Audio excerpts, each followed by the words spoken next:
YouTubers, today we've got part 2 of our terribly exciting changing the head gasket on the compressor. I know you've been waiting for this, so without further ado, let's get on. Right, so these are the parts that were sent. Got 2 gaskets and the 2 steel plates. Now, when I took it apart, there was those plates separated. And you can see there's like shims that go in there, and between them there was the sort of, what is it, copper, brass, don't know, that thing, as a gasket between them.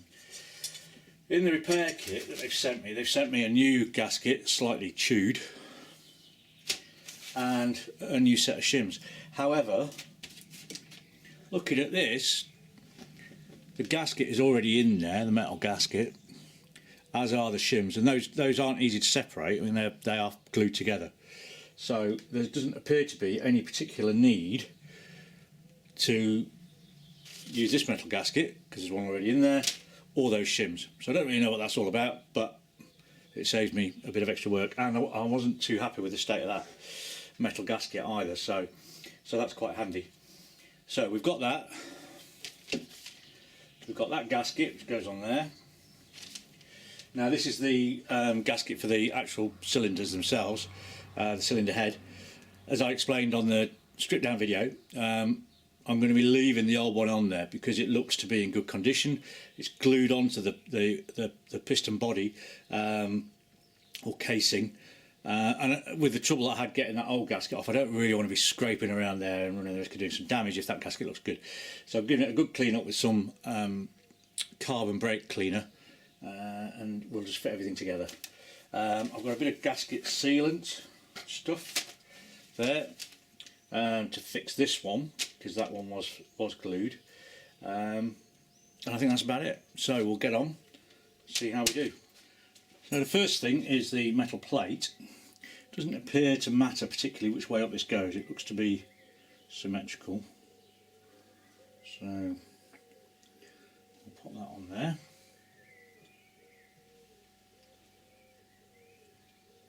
Nice and square. Then we have this gasket, which again it was on dry. It's got a shiny surface and a not so shiny surface. So I'm presuming that the shiny surface goes down because that's the one that has the goo on it. Okay, so I'll put that on there. Right, so I'm going to put a bead of gasket stuff around the edge of here.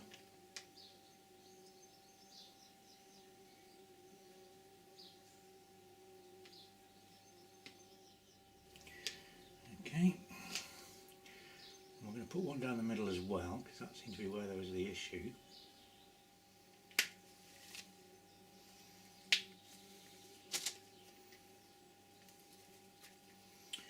Right, let's put that on the motor, see what happens.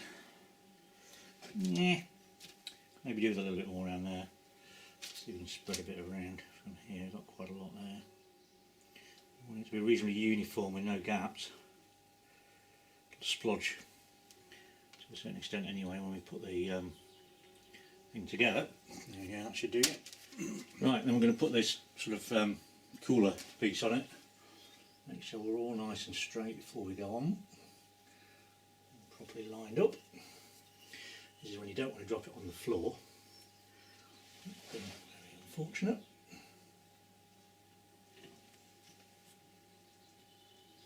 Let's get them seated nice and square. Good, that looks okay.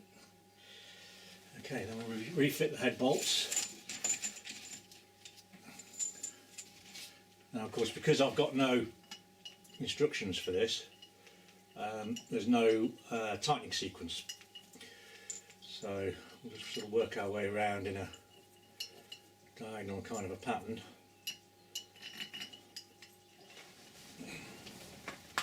So we'll start from the middle and work outwards, just doing them finger tight to start off with.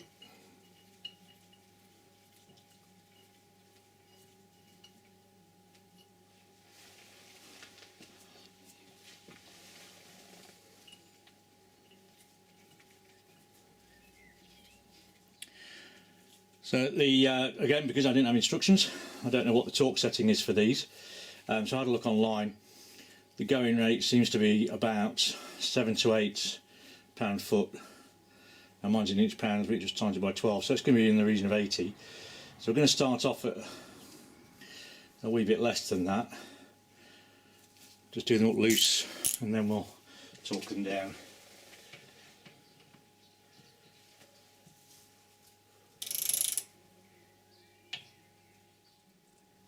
So I'm just working my way around in a sort of cross pattern. As you can see. Give that a bash. In a different direction this time. That's fine. That's fine. That's fine.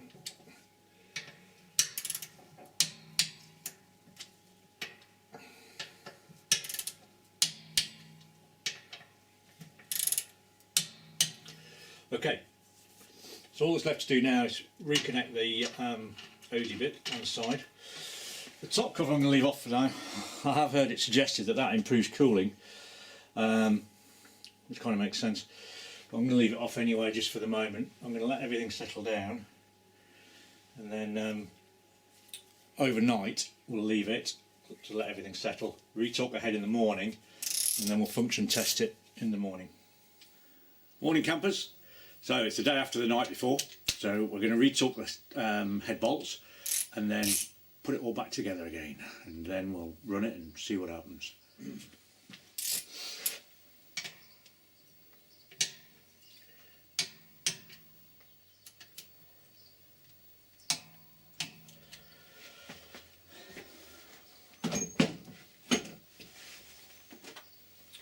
Now, looking at this, that is an air filter, so we're definitely not going to be leaving that off.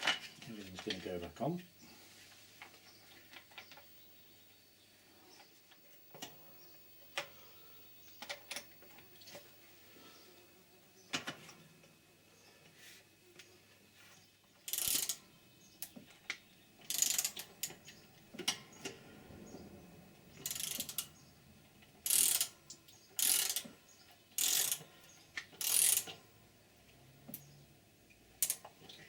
There we go. Right, screws in the other side.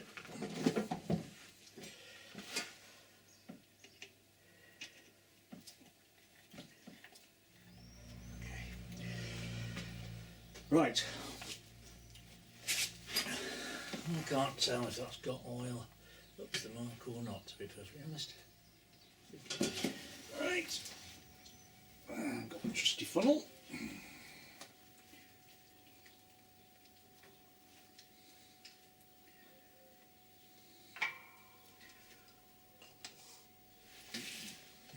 Oil, new bottle of oil, no less.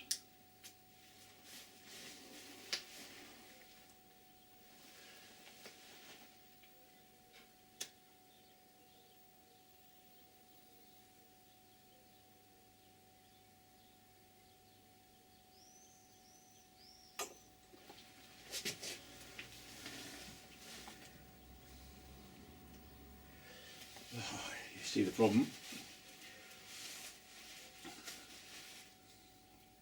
Got the breather above the level of the oil, so it should be just bubbling out any bubbles, but it's not. So it's gobbing oil out instead. You can hear it bubbling in the funnel.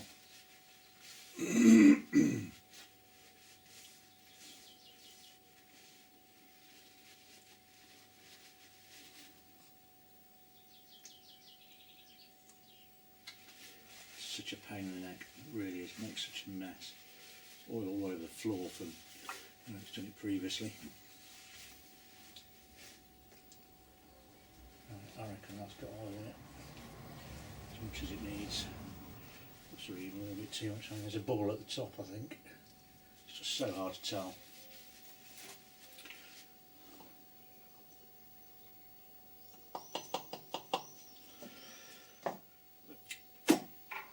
Right, time's come for the moment of truth. Let's power her up. Probably all comes spraying out the top, I would think, as well.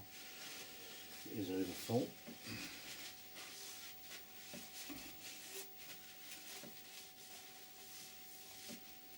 Pain in the nuts. Right. Okay.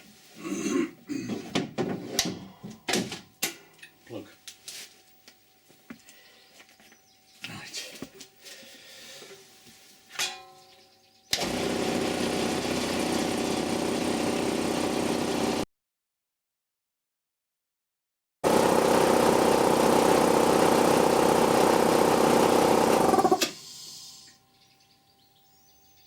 Interesting. So that thermal cutout is activated already. And it's not even warm. So I'm going to swap that back. I swapped it back to the old one just to see if that was an issue. And it is. So we'll put the other one back in again. So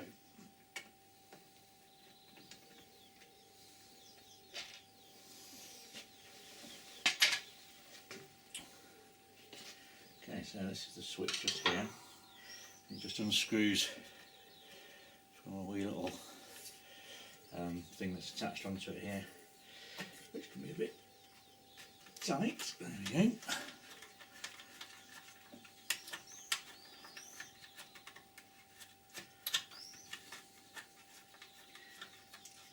Okay. Right, I got a new one. Well, not the new one, the replacement one.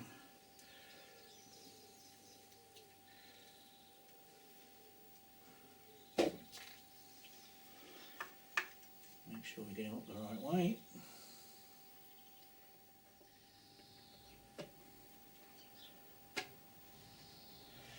Okay, cookies.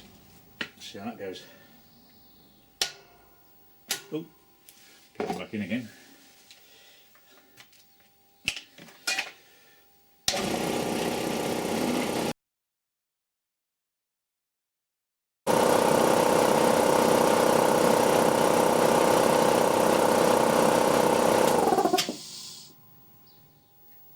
That's a little depressing.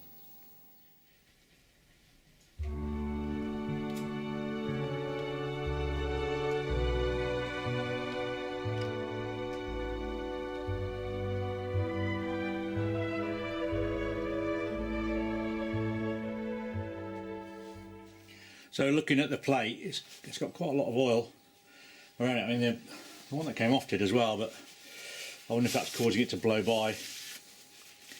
Doesn't look like it's properly sealed, so maybe doing the leak down test on the pistons wasn't such a good idea.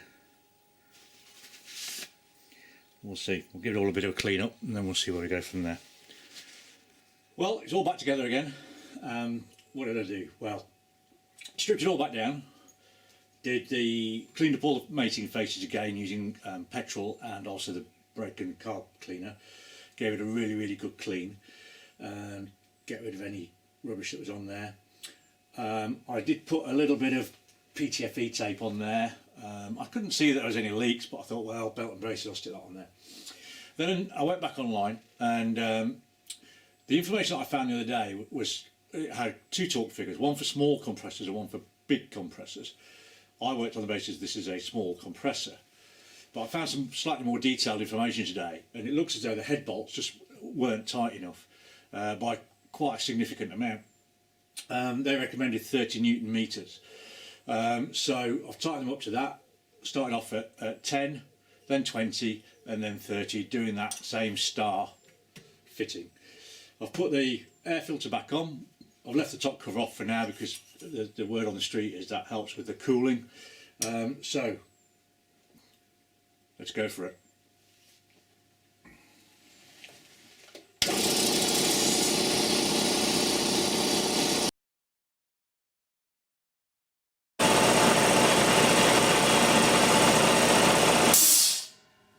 And that's 100 psi. Jobs are good and cool.